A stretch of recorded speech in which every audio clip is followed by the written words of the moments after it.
एक बार की बात है, गौतम बुद्ध अपने शिष्यों को जिंदगी से जुड़ी अच्छी बुरी चीजों का ज्ञान दे रहे थे। सभी शिष्य उनकी बातों को बहुत ध्यान से सुन रहे थे। उन सभी में एक शिष्य ऐसा था जिसे प्रश्न पूछने की बहुत आदत थी। वो उठकर गौतम बुद्ध के पास गया और उनसे बोला, आप हमें जिंदगी के बारे में जो कुछ सिखा रहे हैं उस सब का क्या फायदा, क्योंकि हम में से बहुत से बच्चों को ये भी नहीं पता कि हमारे जीवन का मूल्य क्या है और ये जीवन हमारे लिए कितना कीमती है। पहले आप हमें ये बताइए कि इस जीवन का मूल्य क्या है। अपने शिष्य की बात सुनकर गौतम बुद्ध अपने कक्ष में गए और एक चमकता हुआ पत्थर का टुकड़ा लेकर आए। वो टुकड़ा उन्होंने अपने शिष्य को दिया और बोले, मैं तुम्हें इस जीवन का मूल्य तब बताऊंगा जब तुम इस पत्थर का सही मूल्य पता लगाकर आओगे। साथ ही ये ध्यान रखना कि तुम्हें ये पत्थर का टुकड़ा किसी को बेचना नहीं है। गौतम बुद्ध की बात मानकर वो शिष्य बाजार की तरफ चला गया। बाजार में सबसे पहले उसकी नज़र एक फल बेचने वाले पर पड़ी और उसने वो पत्थर उस फल वाले को दिखाया और बोला, इस पत्थर के बदले आप मुझे कितने फल दे सकते हो।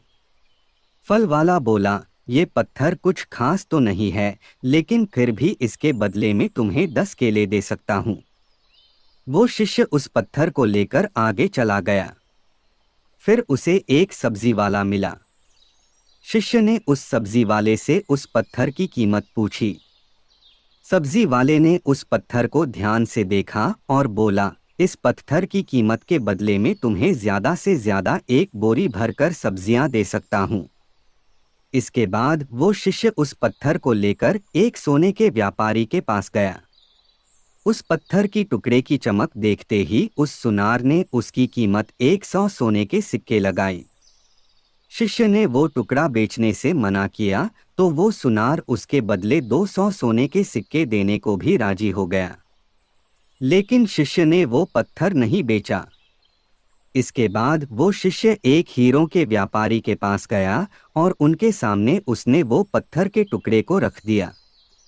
उस पत्थर को देखते ही हीरों के व्यापारी ने एक साफ कपड़ा बिछाया, उस पत्थर को उसके ऊपर रखा, फिर उसकी परिक्रमा की और हाथ जोड़कर उस पत्थर को कपड़े में लपेटते हुए वो बोला, तुम जिसे मामूली पत्थर समझकर उसकी कीमत पूछ रहे हो, असल में ये एक बेशकीमती रूबी है।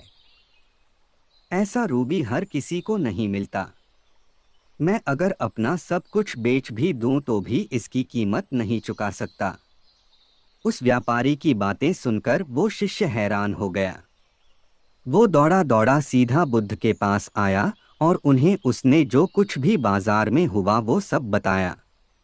उसकी अचरज भरी बातें सुनकर गौतम बुद्ध बोले, तुम्हारे सवाल का जवाब इस रूबी की कीमत में ही छिपा है।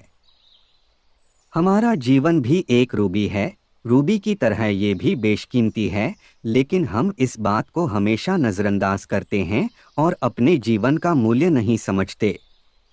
हम दूसरों को देखकर और उनके जैसा जीवन जीने की कोशिश में अपने जीवन की कीमत को कम कर देते हैं।